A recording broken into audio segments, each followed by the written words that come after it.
Julian Crane. Well, did you handle it, Julian? Oh, Father. Handle what? What did we just talk about? Oh, the Sheridan situation, yes. Yes, I spoke with her. And? I told her that she only imagined what happened that night, that there was no body and no coffin, and the whole thing was nothing more than a young girl's dream. Good. And how did she respond? In typical Sheridan fashion, she refused to believe me at first. What did you say? What any concerned brother would say. I said she was insane, and I hoped we wouldn't have to commit her to a loony bin. Splendid. I didn't think you'd mind. Mind? Hell no. The reputation of the Crane family must be protected at all costs, even if it means sacrificing Sheridan.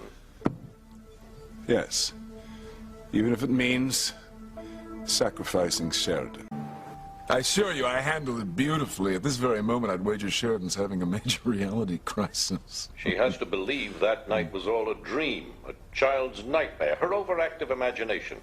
My exact words to her. This has to stop. You know why. Don't worry, Father. There will be no reason for the police to get suspicious. So Sheridan didn't believe you at first? Yes, but don't worry, Father. I could tell I planted quite a few seeds of doubt in her mind. She can be very willful. I don't want this thing with her to become a problem. It won't. I'll make sure that what happens stays hidden forever. Tell us, Father, what has to stay hidden forever? But this time, I want the truth, Julian.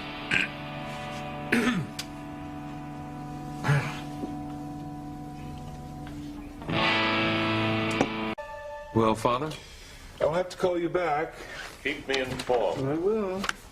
So, Julian, what were you talking to Alistair about? Alistair. Oh, come on, Julian. I recognize our own father's voice. You must know we were discussing how to make sure the press never finds out about your stay in that private facility in Paris. It was a mental hospital. Why don't you just say it? Well, whatever. The press would have a field day with it. Oh, I could just imagine their embarrassment of trying to explain why my own father sent his defenseless child away to a mental hospital. We were trying to save you embarrassment, Sheridan. That's why Father and I both ask you to refrain from any further behavior that might call undue attention to yourself. What behavior? Well, crashing into police cars, throwing cream pies at Officer Lopez Fitzgerald. It was a Halloween prank. For heaven's sake, you are a grown woman. Frankly, such behavior makes you appear unbalanced. Unbalanced? Father and I are only thinking of you, Sheridan. You weren't thinking of Sheridan. You're hiding something. He's hiding the truth about that night. Oh, not that again. I told you. Sheridan was here in the living room screaming. I heard her screaming. She was having a nightmare. I had blood on my hands. There was a body. There was Who no... was it, Julian? I demand to know. Let it go, Sheridan. I want a name, Julian. Who was the body under the bloody sheet? Who was the corpse in the coffin? There never was a corpse. Yes, there was. She just wants to know the truth, Father. I'll tell you the truth. You were a child. You fell asleep on the couch in the living room. You had a bad dream. You woke the entire household with your screaming. Father tried to comfort you, but you were hysterical. You kept going on and on about a body, a corpse. There was a body. There was no body. Even as a child, you were overly emotional, overly dramatic. You wouldn't calm down, so Father had no choice but to send you for treatment in Paris. Why couldn't she have been treated here in the States? The family couldn't risk the story getting out. You know how Alistair abhors publicity. He didn't want anyone to know that I had seen a body. No, he didn't want anyone to hound his obviously already unbalanced daughter. He wanted you to be treated in privacy. He cared about your welfare, Sheridan. Why didn't anyone talk to me about this? Why did the family refuse to tell me about all this until now? The French psychiatrist told us not to challenge your beliefs. You were young, you were fragile. They were concerned you'd suffer a lifetime of emotional harm. Wait a minute. Sheridan's been a grown woman for years.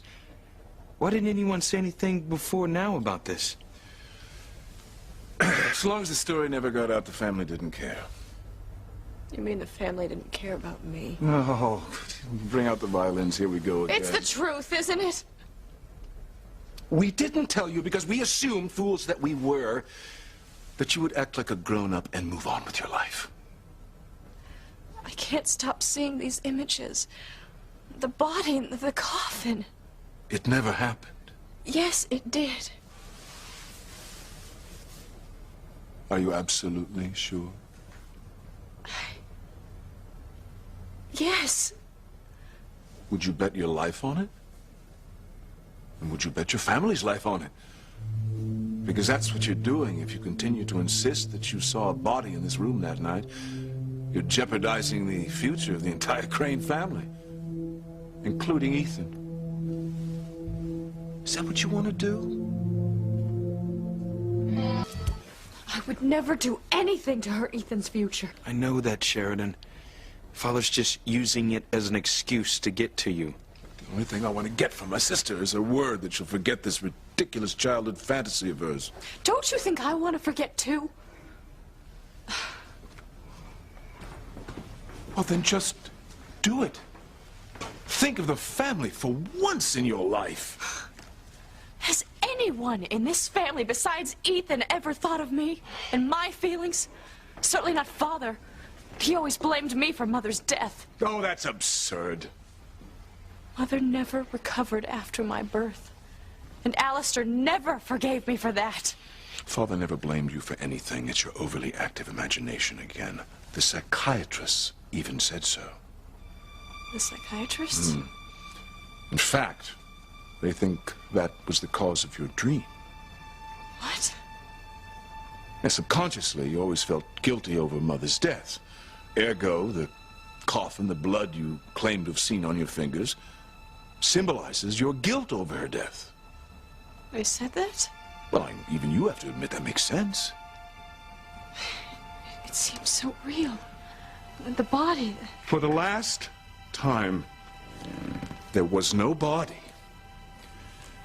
Sheridan, for heaven's sake, would you get on with your life and stop using a ridiculous childhood fantasy as a crutch to justify a lifetime of personal failures and disastrous relationships? Father, that's wrong and unfair. Maybe my brother is right.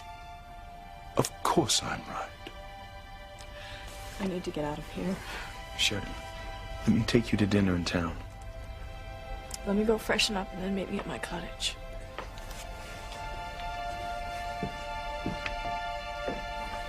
Did you have to be so hard on her? Yes. If it'll finally make her believe the truth. I don't really believe you. I don't care, Ethan. But do us all a favor. Won't you talk your beloved auntie out of her ridiculous fantasy about dead bodies? Nothing good will come of it for her or for you.